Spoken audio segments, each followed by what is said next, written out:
It's the 11th of May 2017, and in an office somewhere, a data entry worker has just received an email from a new client called Michael Smith. Michael has sent the worker a very strange request. He wants the worker to set up a load of accounts on Spotify, dozens of them. You might be wondering if Mr. Smith is an eccentric old family member who's decided to gift all of his relatives, no matter how distant, the gift of free music. No, this is something even stranger. Just make up names and addresses, says the email from Michael. But make sure they're all the same for family members. And make sure everyone is over 18. But why would Michael need so many Spotify accounts? And how, in March 2026, would this lead to 5 years in prison? Find out this week on the podcast that helps keep your family safe from scams, hacks, and frauds.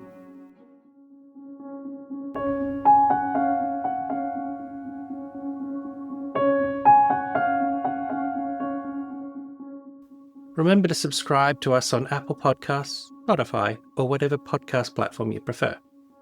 We're going to fast forward now to October 2017.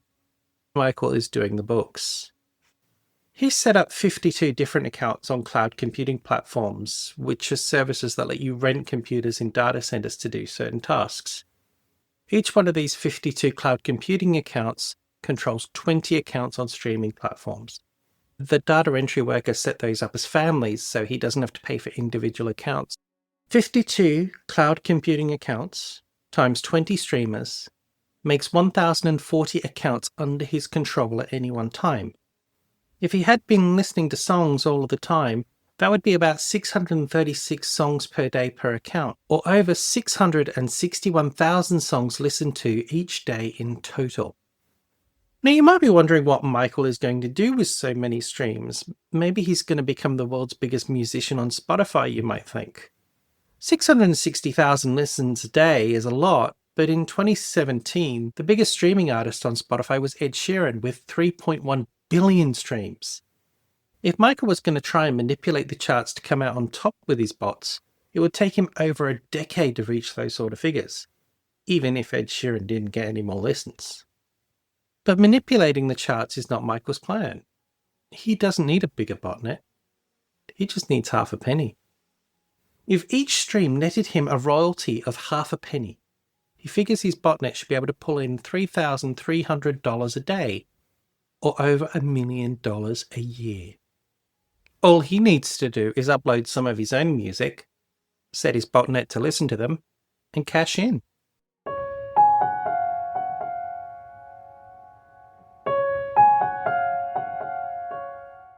As time went on, it became harder and harder for Michael to keep doing what he was doing. Michael would need to turn to prepaid debit cards to fund the few Spotify and cloud computing sites he did pay for, and use VPNs to cover up his activity. But by 2018, a new problem arose. The streaming sites were catching on and removing many of the songs he'd uploaded. He needed more content. He was a musician, so he could create some, but that was time-consuming. So he started to reach out to publicists selling his botnet as a service to other musicians in exchange for a cut of their royalties. But even with this, Michael still found that he could not put his hands on enough music in order to be able to continue his operation without creating unusually high listen levels that might attract attention. So he did what all the kids are doing these days. He turned to AI. And he didn't just jump onto websites and create them himself.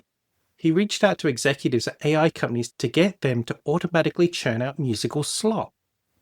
By the 18th of October in 2028, he generated thousands of fraudulent streams of AI-created music, or as he and his co-conspirators called it, instant music, with thousands of new tracks being added every month, each one of them with Michael as the legal owner of the song. I hope you can hear my air quotes as I say that. Almost a year later, in June 2019, they were at 88 million total streams. His botnet was earning $110,000 a month, and the AI companies were in for a 10% cut. It's kind of full circle, I guess. Fake listens to fake music. Even though AI improved, his music would occasionally get caught by the streaming services. They would contact Michael in 2018 and 2019 and tell him that his music was being removed for what they called streaming abuse. and Michael would act indignant, filing appeals and complaints and insisting that he'd not broken the terms of service or used AI to create his music, which of course he had, even going as far as to hire lawyers to make his case and demand his royalty payments from the body that distributes streaming royalties, the Mechanical Listening Collective. But eventually, on September 3, 2024, more than 7 years after he started, the FBI attended his home in North Carolina following an unsealed indictment in New York and took him into custody. He eventually pled guilty and in March 2026 was sentenced to 5 years in prison.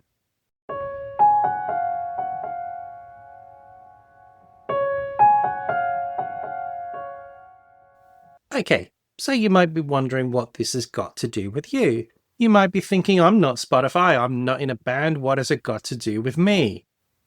Well, Michael's scheme involved Spotify accounts that he had paid for.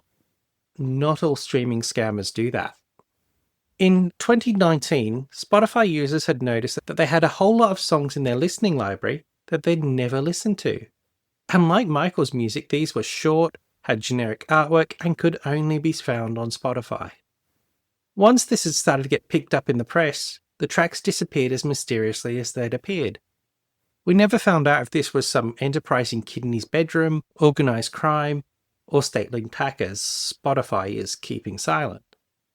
And this could be a bigger problem than anyone realises. Streaming fraud is estimated to cost around $2 billion a year, and charges and convictions aren't that common.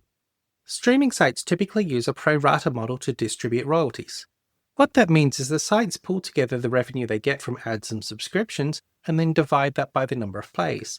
So every time one of these fraudsters has a bot listen to their own fake song, that's money taken from your favourite artist.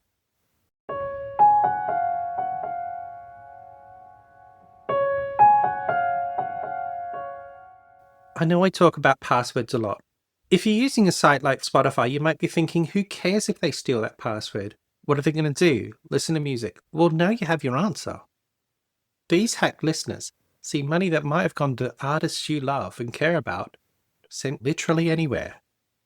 The UK's National Computer Security Centre suggests either using a password manager to create good, strong, random passwords, or if you want to keep control, use 3 unrelated words, the longer the better.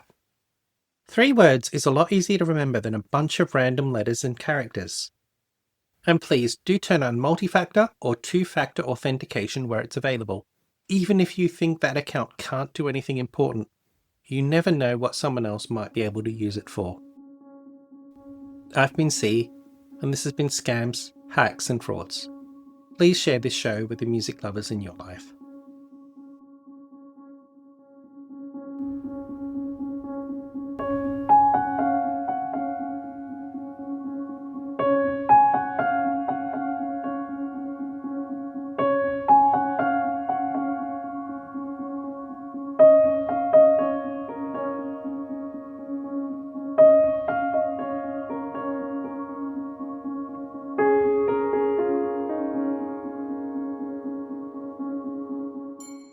This podcast is available to reuse for free under the Creative Commons with Attribution Share Alike license.